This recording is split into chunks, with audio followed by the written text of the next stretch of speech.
A very simplistic way to think about it is that through FMS, right, there is kind of a readily available list of items that foreign governments can go after. And if you're not on that list or something you want is not on that list, it's really hard to kind of understand or identify how to procure that item. Hey everyone, and thanks for listening to another episode of DIB Innovators. Today I'm speaking with Lynndy Smith, President and CEO at Arizona Defense and Industry Coalition. Lynndy, thanks for chatting with me today. Of course, it's great to be here. Thanks for having me. No, this is super exciting. We have a lot of companies, that are trying to do cool things in the defense space, a lot of cool technology, but we get the opportunity today to talk with Lynndy, who is driving ways for those companies to get their innovations into the hands of the correct people. So this will be super exciting. With that, Lynndy, why don't you share, a couple of key experiences or turning points that, led your journey to become president and CEO of AZDIC? Sure. So it's kind of a funny story because it feels like I've actually been doing the Defense Coalition for my entire career. I actually started out in Senator John McCain's office, which is where the Defense Coalition was really, started through his passion to help unite the defense community. And his chief of staff at the time, Rick Stilgenbauer, who was kind of designated to go and figure out how to bring together the defense community of Arizona, needed to start, developing a list of what contractors actually existed. And so it was actually my first task in the senator's office to develop a list of defense contractors in Arizona. And little did I know it became basically our list of membership, 3 years later when we formally established the coalition. And so that's probably the biggest point, is just that it feels like, my first real action as in my professional career was really kind of understanding the defense community of Arizona. But I also had a really unique opportunity kind of being a part of the senator's office at the beginning of the coalition to then transitioning into a place where I not only got an understanding of how the coalition benefits the official office, meaning Senator John McCain, by kind of providing this pipeline of information from the ground up from defense contractors on kind of what they needed. But after I left the senator's office, I went and worked for a cybersecurity defense contractor where I got to participate in the defense coalition actually as an industry member, seeing kind of the benefits from, those that actually are participating members. And so getting to kind of understand both sides was also a really pivotal moment for me that led me into a position where I actually ended up advocating that we shift from kind of an informal coalition of defense contractors within the senator's office to a formal, 501c6 trade association underneath the veil of the Arizona Defense and Industry Coalition, which ultimately I took on as CEO, as the kind of, founding member and driver. Awesome. And so for listeners, what is, the Arizona Defense Industry Coalition? And, how do you think your goals would more broadly support, just general the defense industrial base? Sure. I think in short, the Arizona Defense Industry Coalition really looks to unite the defense industry of Arizona. Often you have kind of a table in which sometimes may be dominated only by the large companies who have kind of formal lobbyists and organizations to represent them. And you'll find, especially, in a Senate office or in DC, that it's really hard to kind of get in touch with the small to medium-sized companies that are really, driving the innovation as well as the majority of companies within the defense industrial base. And so what we wanted to do was to create an entity that would bring together both, your two-man window manufacturing shop to your software developer, all the way up to your Northrop Grumman, and bringing them all to the same table to talk about the needs of the defense community. And that's exactly what we did. And we did that not only to drive policy advocacy in DC, but also to create what we call action-based initiatives to really drive action and results in key issues that are facing the defense community, whether that's during the COVID-19 pandemic, re-engineering some of our manufacturing lines to produce PPE, to now working on issues as large as helping to streamline engagement with foreign governments like Ukraine and the UAE. Awesome. And now maybe you can help me understand how this is different, because a lot of times these coalitions, if you will, you pay your membership fee, you join up, they have a couple big dinners, they bring in some big talkers, maybe it just becomes more of a social kind of just awareness platform for networking. How is this different?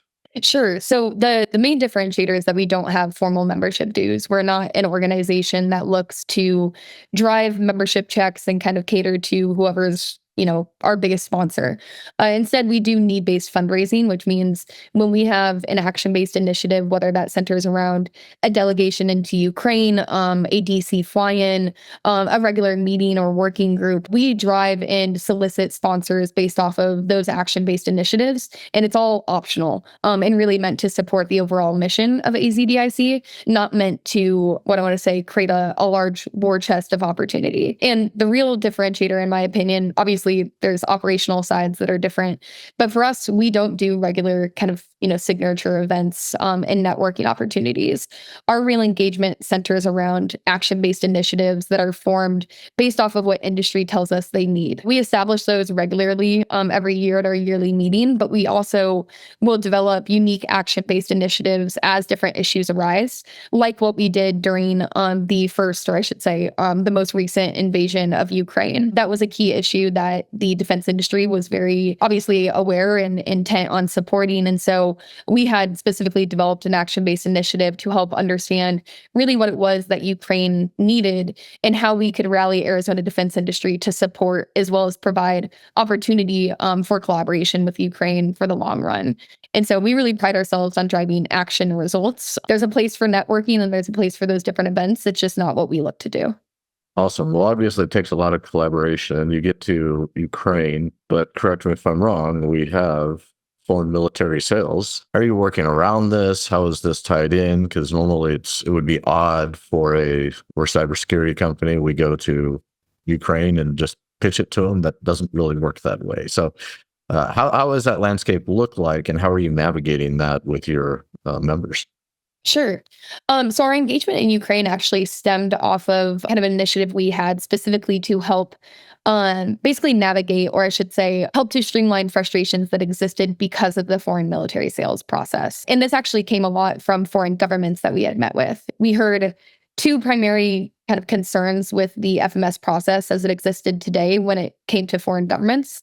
The first was just obviously the amount of time it takes. Everyone is very familiar with this. An FMS process can take, anywhere from 3 to, when I was speaking with Lithuania, they had an ongoing process going on 17 years to procure a defense-related item. And so it's a very strenuous, long, exhausting process that foreign governments see quite painful and, quite frankly, have started developing alternative outlets for, like, going to South Korea for some key items instead of the United States, just because that process has been working faster for them. The second major issue that foreign governments had with FMS was just that there was a major disconnect between ultimately what a foreign government saw that they really needed and ultimately what was supplied. And, a very simplistic way to think about it is that through FMS, right, there is kind of a readily available list of items that foreign governments can go after. And if you're not on that list, or something you want is not on that list, it's really hard to kind of understand or identify how to procure that item. And this specific issue is where we wanted to come in and start addressing the issue. And so what we first wanted to do was really to kind of get ahead of the issue and first understand what foreign governments actually want from U.S. industry. And we had done that specifically in Ukraine at the beginning of the war, because we had heard that there was obviously a lot of companies that were going in at the beginning of the war, hearing that there was a lot of money to be had, and they were kind of just trying to sell everything they could. And it turned into this kind of chaotic nature in which Ukraine was trying to get anything it could because it needed to supply the war effort, but it wasn't getting exactly what it needed. And so when we did our first delegation into Ukraine, we didn't take any industry with us. Instead, we met with the deputy ministers at pretty much every level we could, whether it was Ministry of Defense to Ministry of Economy and Digital Transformation, to talk to them about kind of what they needed, both in the near term as well as the long term, to win the war and thrive after.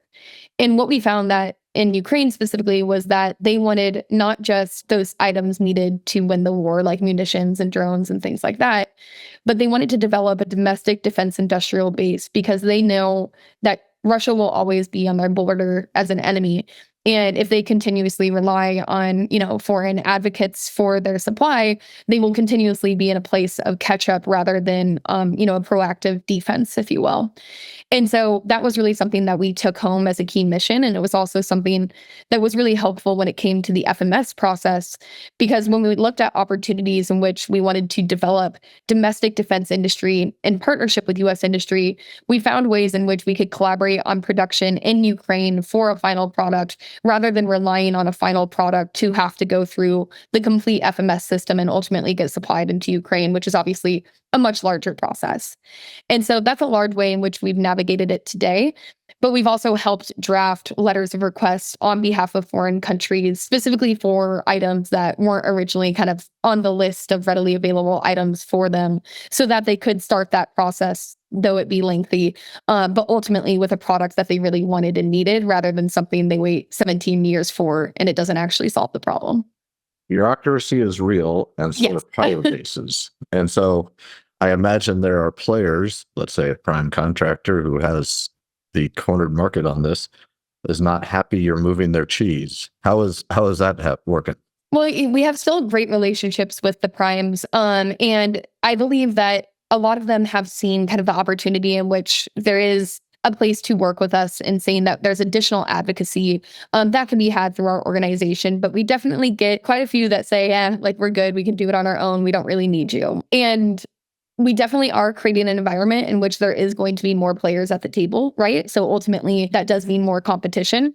However, we strongly believe that a lot of the technologies that are being developed by the small to medium companies are really those technologies that the primes, there's a reason why they're not pursuing that technology, right? Because it's not economically feasible nor in their direct interest to be pursuing those technologies in most cases. Otherwise, what they look to do is to purchase that company or purchase from that company, which ultimately would be, potentially good for the small companies we're working with. And so it's not always taken necessarily by the big guys and the most kind of lighting, but we truly believe that we are bringing an opportunity in which foreign governments, as well as our own government, is going to get more of what it really needs and wants. And we'll be creating opportunities for small to medium-sized companies to get more involved with those large defense contractors that ultimately are going to need that technology, whether they know it or not. So when you say we, I know it's not, you have light overhead funding, for employees. Who are your key partners that when you say we, who are you working with? Absolutely. So in Arizona, we are basically a regionally based organization that has come together as 3 regions to develop the Arizona Defense and Industry Coalition. So my key partners in AZDIC are actually the UMA 50, which is headed up by Julie Engel. They represent the UMA Proving Grounds and the Marine Corps Air Station and industry that surrounds those installations. And we also have the Southern Arizona Defense Alliance headed up by Robert Medler, who represents a plethora of defense and military installations in Arizona, as well as defense industry in Southern Arizona. And together, we really come and make sure that the local communities in our regional areas are being heard, myself representing kind of the greater Phoenix area, to make sure that we really are having kind of a bottom-up approach when it comes to that information that's coming on the ground, as well as those stakeholders that are around the table. And you'll notice that those other coalitions as well are not just defense industry, but they're made up of military installations, community leaders, sometimes even elected officials, as a way to really provide a comprehensive view of everything that touches defense in Arizona. So there's also probably a lot of red tape. There's a lot of legal jurisdictions. How do you find support for that? Like, Absolutely. who helps you with that? Yeah, no, it's definitely a lot of different avenues that we have to pursue when it comes, especially to the foreign engagement side of things. And so we do have, our own legal kind of advocates. We also have Rick Stilgenbauer, who is with Squire Patton Boggs, the former chief of staff to Senator McCain, who also sits on our board of directors, along with Jimmy McCain, the son of Senator John McCain, as well as Austin Kennedy from the office of Senator Sinema's office, all sit on our board of directors. And they really help provide kind of that critical guidance and knowledge that comes from how to do business abroad, especially in the military perspective, to make sure that we are abiding by red tape, but also finding ways to streamline past it when possible. That's great. So you mentioned COVID, but I didn't get a lot of from that, through our previous conversations. Yeah. Where you brought actionable items, but then you've got a lot of, foreign engagement opportunities. What are like an example of a specific use case? So, and you kind of mentioned that, but we're going to peel that back a little bit more. And how do you see weighing the two? Is it really for foreign engagement mostly, or is it just whatever happens to be a need?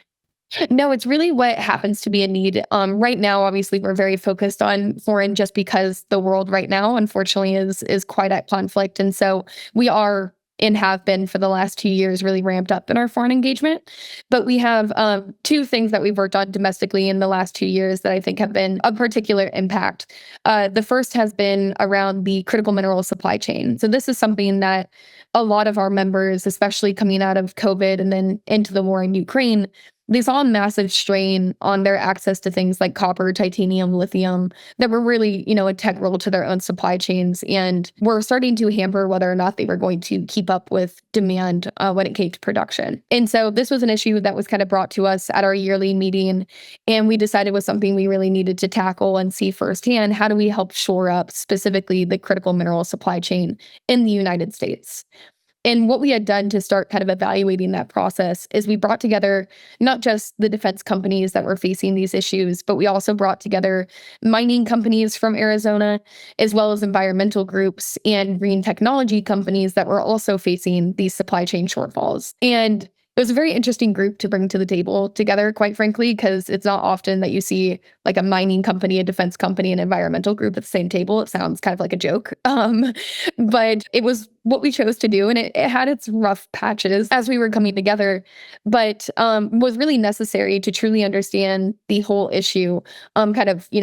Where were we when it came to kind of where were we sourcing our minerals from? And then what were the key issues when it came to getting those minerals in the hands of both environmental or green technology companies and defense companies? And what we found was that the major shortfall actually came to domestic processing capabilities. Quite frankly, it's just something we don't have.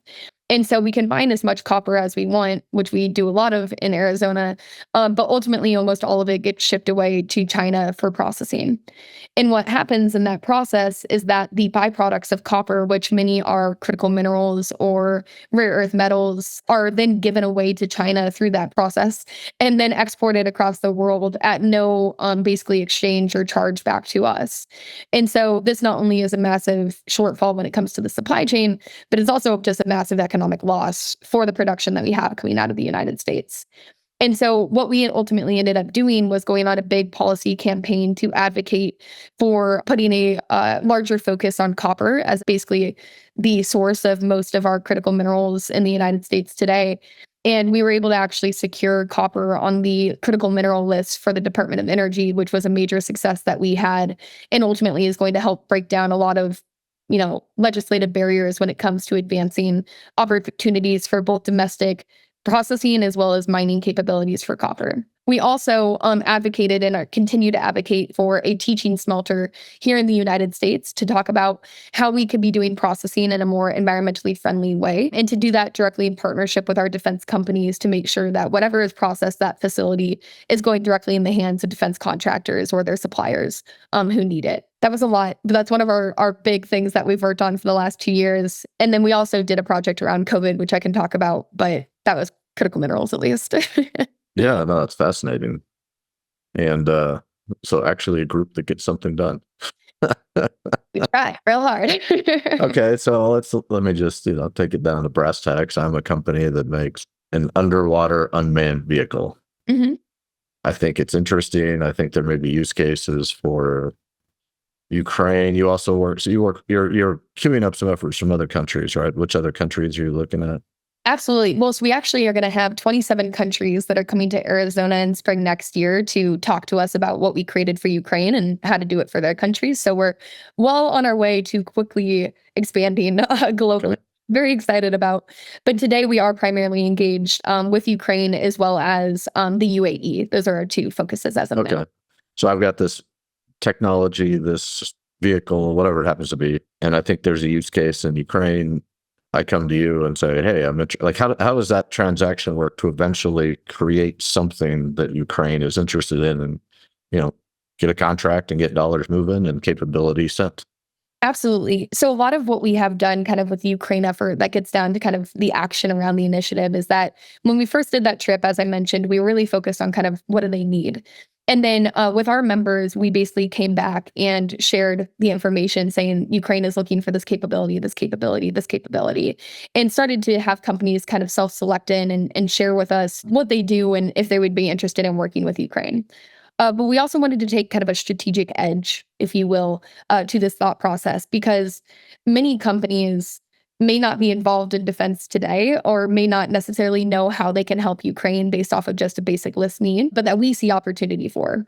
The example I'll give is that we had a company that we knew built 3D printed homes in Arizona, and their technology was really great, and it laid the foundation of the home. It looked pretty much like a brick house, right? It was, single layer bricks, and they wanted to build houses for Ukraine. That's kind of how they initially approached us. And at the state of the war, we weren't really looking for kind of large scale development yet of housing, but we looked at their technology and we said, it looks like your houses would actually be, pretty sustainable against, a missile or some, any type of shooting or blast. And they said, well, we can try it. And so we ultimately ended up testing with them their house to see if it could sustain itself as a bunker, and found that that was actually a very viable option. And so they had developed a proposal for Ukraine specifically to build 3D printed bunkers, which was something they weren't doing before, that could be done in a secure facility in Ukraine, made basically the size of train carts, and then shipped across the country. We have received a letter of intent on that project and are going through kind of the formal testing to qualify them as a bunker in Ukraine. But that's just one example of kind of how a company came into us from the standpoint of looking to engage in Ukraine. We took a little bit of a strategic edge on it because we understood what Ukraine really wanted, and bunkers is, right up there with munitions as far as needs with the country, and ultimately worked together to develop a solution that fit the needs of Ukraine. And so if you're an underwater drone company, that I would say, one, littoral drones are one of the main focuses that Ukraine has. If you guys aren't familiar, Ukraine doesn't have a navy, but they've managed to completely destroy Russia's navy with their drones. And so that is something that immediately would be very exciting, potentially from a procurement standpoint, but also potentially from a co-production standpoint.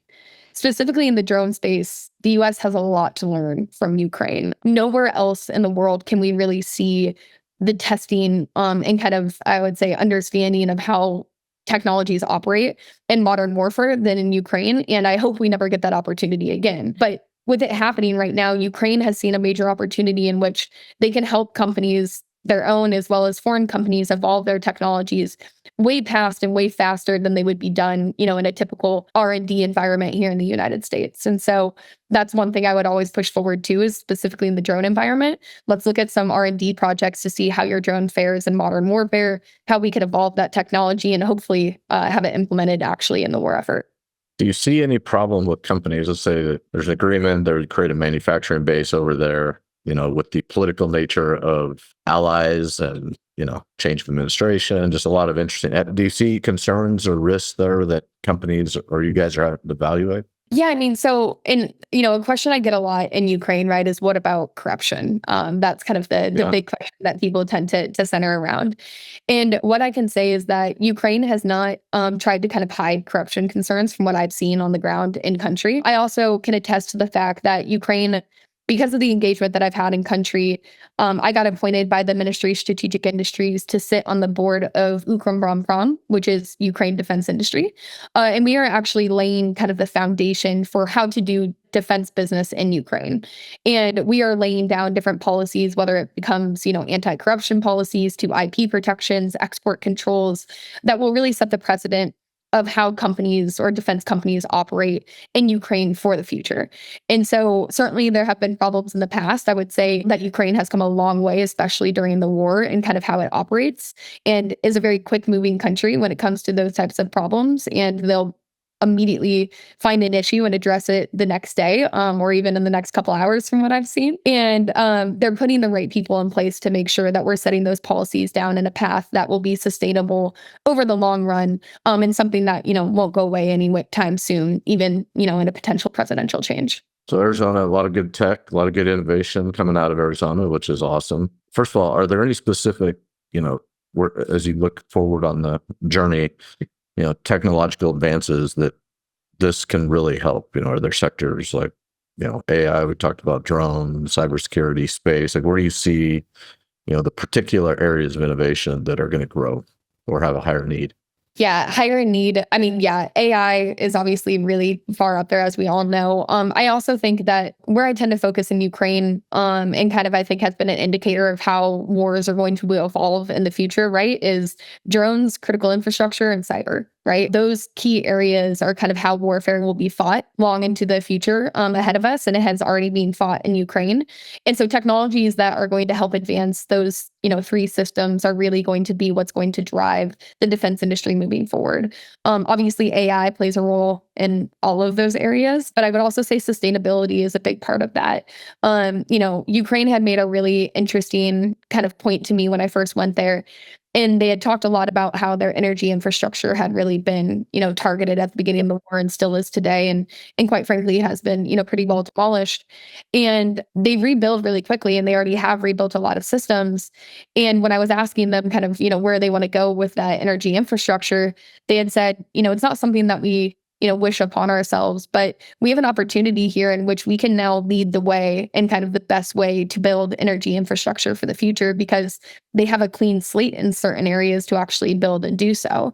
And so for them, they're also looking at advancements when it comes to their energy infrastructure, what they use to power that energy, how they cool that energy. That's actually a big focus that we have today, is the cooling of energy infrastructure, and ultimately what all of that has as an impact on our environment. But also, a lot of that infrastructure translates into defense, because some of our major issues in defense are also cooling and energy and sustainability. And so the more that we can drive innovation in kind of how we power things, the more we're also going to be power, through defense. Yeah. So I feel like you're playing keep away with all the other companies in other states that have cool stuff. Is there a plan? What do you look at? Are you willing to work with other state companies? Like, how do you see that? It's a great question. Yes, we are very willing to, and excited, I should say, to work with other states and other companies outside of Arizona and outside of even the United States. And we actually ended up developing the Global Defense and Industry Coalition as an umbrella organization. Arizona is our first official chapter right now, just because of the nature of kind of where we founded everything with Senator John McCain. But we actively work with industry members, especially on our foreign opportunities across the nation, whether they be from Colorado, Texas, Florida, Ohio. We are looking to grow coalitions and chapters in every state in the United States. And so I definitely encourage those that are, not in the Arizona region to reach out to me, because we are always looking to get people involved. And we also are looking for kind of our next leaders in their home state, right? For us, we always look for about 3 key companies to start a chapter in another state to really kind of help lead those delegations and that initial outreach. But we hope that the Global Defense and Industry Coalition one day is a, strong national brand that can advocate for the entire defense community in the United States. Yeah, that is great. And how do you see yourself different? Because there are a lot of local economic development, aerospace, military innovation, with different states. How do you see yourself if compare, the two organizations side by side, yours and, the state, EDCs, if you will? Absolutely. Well, so when it comes to the state kind of EDCs, what I would say there is that primarily we don't look to kind of incentivize industry to come to a specific state. That's not really where our focus is. And a lot of economic development organizations are meant to do that, right? They want to bring in and talk about why Arizona is the best state, because of so-and-so tax incentive or something along those lines.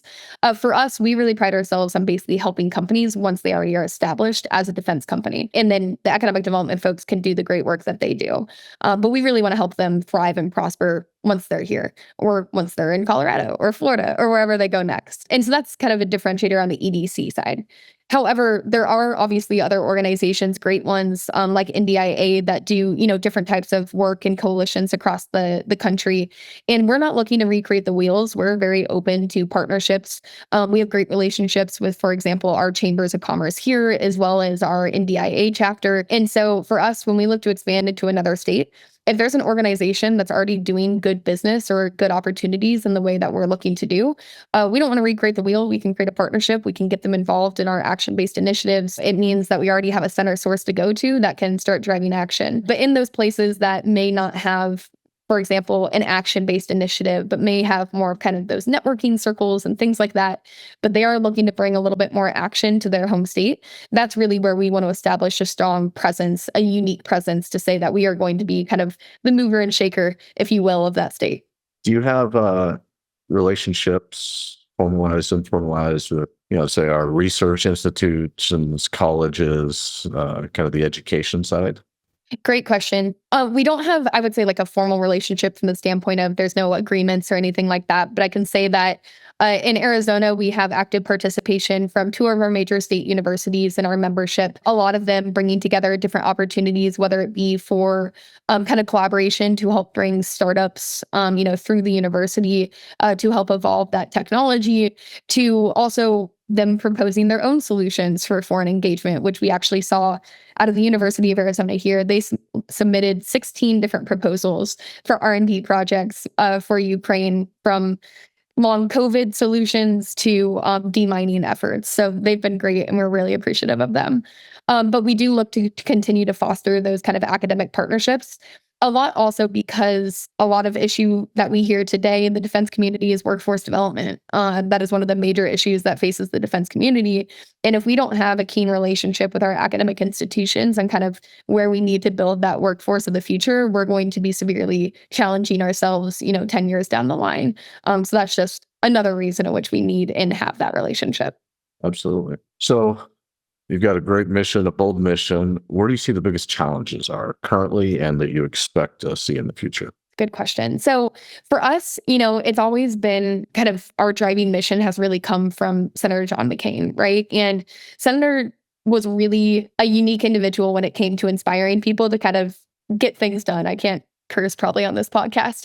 But you know what he would have said. But you know what he would have said. And so for us, a large way in which we were able to get started and have the amount of impact that we had was because we had a driving force like him behind us. And I'm thankful that we've seen that same success continue in Arizona with his legacy. But as we expand to other states, I think having kind of that understanding and conversation, especially with the large companies, about why an organization like the Defense Coalition is beneficial, not just to the small and mediums, but to the big guys as well. We're going to need kind of those same type of advocates in every state. And it's hard to find an advocate like Senator McCain. So that's one, kind of blocker that I see from the standpoint of. So advocacy at the state level, with the big players, can be hard or challenging.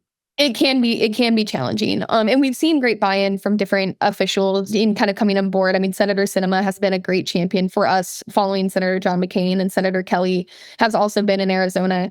And we're looking for those same kind of stakeholders and champions nationally as well. But it's definitely something that we still need to continue to identify and grow. And then as far as other blockers, I mean, I think as we've kind of talked about, right, bureaucracy is bureaucracy, and we are finding as many ways as possible to kind of try to break down barriers in that way. But especially when it comes to foreign engagement, especially when it comes to domestic processes, there's some things that, do provide blockers. For example, some companies, will be at the cusp of doing something for Ukraine with them, and thankfully, they'll get something like an Army contract, and that's amazing, and we're very grateful for them. But then we have to halt everything on the international engagement until that gets solidified, right? So there's different things like that, and it's really more of just kind of an education thing when it comes to our foreign advocates, so that they understand that it's not that the U.S. moves slow necessarily always, or wants to be painfully slow, but we have a lot of security policies in place that are, I want to think, mostly necessary, right? But do sometimes create a big backlog, which is, frustrating. Absolutely. Who are the states you're very excited about, and what states do you think would be the biggest challenges to get on board? Yeah, well, we actually just had kind of our initial discovery trip, I'll say, to Colorado. And I know you got to participate in that with us. And we were very thankful to kind of have an initial conversation specifically in Colorado as a neighbor of Arizona, but also a large hub of not just defense, but also space, and something that we think will be really instrumental, to national security moving forward. And so we're really excited to have a conversation there. We're going to be having a conversation in Texas as well come January. And then we do look to expand as well in Ohio, California, and Florida are the other companies, or I should say, states that are currently kind of in our Rolodex of expansion. But like I said before, we're willing to go anywhere and everywhere in the United States. So if there's anyone out there that didn't hear their state called, definitely reach out to us and we can talk. That's right. State agnostic. That's great. I mean, state agnostic. very, very powerful. So as you've seen, you got a company that we've started something, we've got flexibility. It looks like there might be a unique opportunity to partner with, your organization. How would you recommend they think about R&D for these capabilities? Like, would you have any recommendations, or that want to get involved in this, besides just giving you a phone call? But as they're still building out their vision and, young entrepreneur, do you have any advice or recommendation you'd pass? Kind of in how to get involved in the coalition or how to get involved in defense more broadly? I would say more create a technology that has use cases that you can get there. You'd like to be in the American, U.S. defense, Yeah. but maybe there's a, initial pivot or initial vector that this is the cash cow, the capital that allows you to continue while the government, the U.S. processes can be slow. You're waiting for Sure. silver contracts and Yeah. all these things. For sure. No, and I think what you're hitting on here is kind of a key thing that I love to talk to companies about, which is, dual use technologies. I feel like a lot of companies, kind of get it in their head that they either need to be just a defense company or just a, civilian company. And a lot of the technology that we interact with today, and especially, those things that are critically needed right now, actually fall within the supply chain of defense. So it's those companies that provide, secure camera technology, even window blades or windshield wipers and things like that. You may not see as a defense company today, but something that very much can be an integral part of the defense supply chain. And so I would always encourage people to kind of keep an eye out for potential defense opportunities, no matter what their technology is, to see whether or not it's critical in any type of supply chain.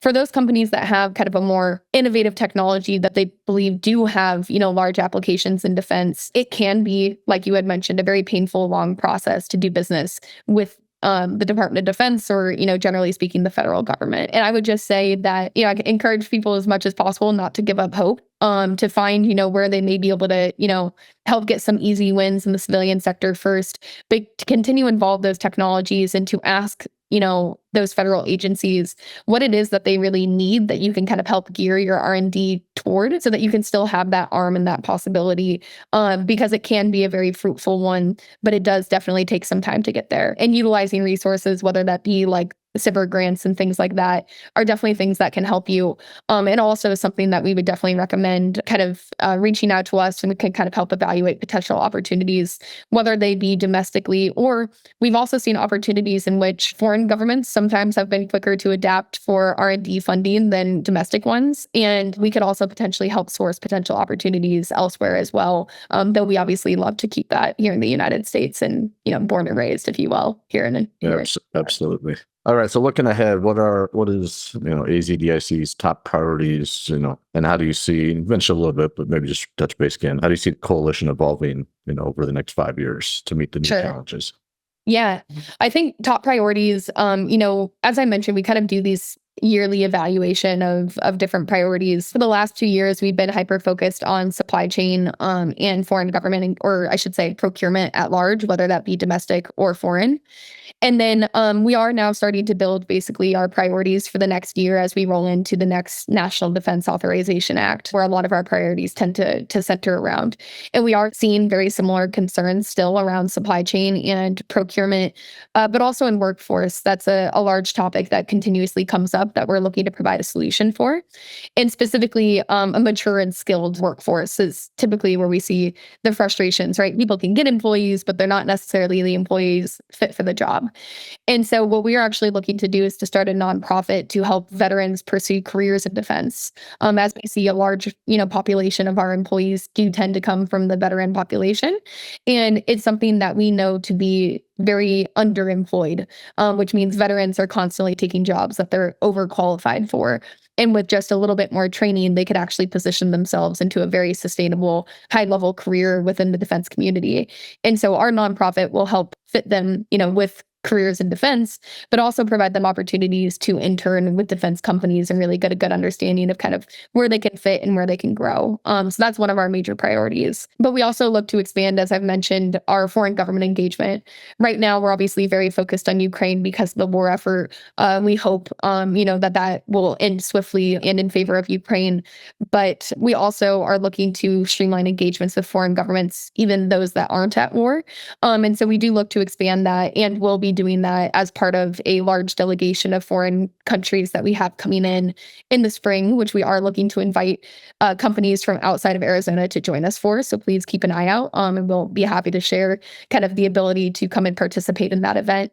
But that'll be a really great opportunity for us to start streamlining engagements, not just in Europe, but potentially, in the Middle East, Asia, and so on, and hopefully across the world.